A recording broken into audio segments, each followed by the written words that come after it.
মালয়েশিয়ায় বাংলাদেশি দোকানে 1 কিলো মরিচের দাম 25 রিঙ্গিত। অথচ আপনি মালয়েশিয়ার এনএসকে থেকে 1 কিলো মরিচ নিলে 7 টাকা 99 পয়সায় নিতে পারবেন।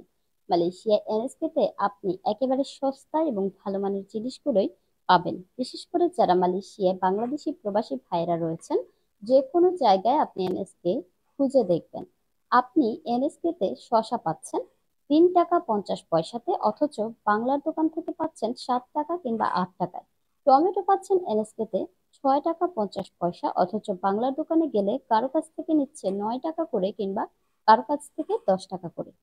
পাতাকপি এনএসকে তে পাচ্ছেন 3 টাকা, বাংলার দোকানে পাচ্ছেন 6 টাকা কিংবা 7 টাকা। ভেন্ডি এনএসকে তে পাচ্ছেন 5 টাকা, অথচ বাংলার দোকানে গেলে 9 টাকা কিংবা 10 টাকা রাখে। লাউ এনএসকেতে 3 টাকা এবং বাংলার দোকানে গেলে 6 টাকা কিংবা 7 টাকা। এনএসকেতে ইন্ডিয়ান পেঁয়াজ 2 টাকা করে।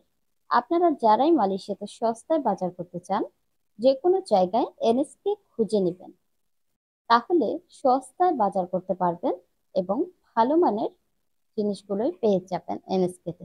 ধন্যবাদ।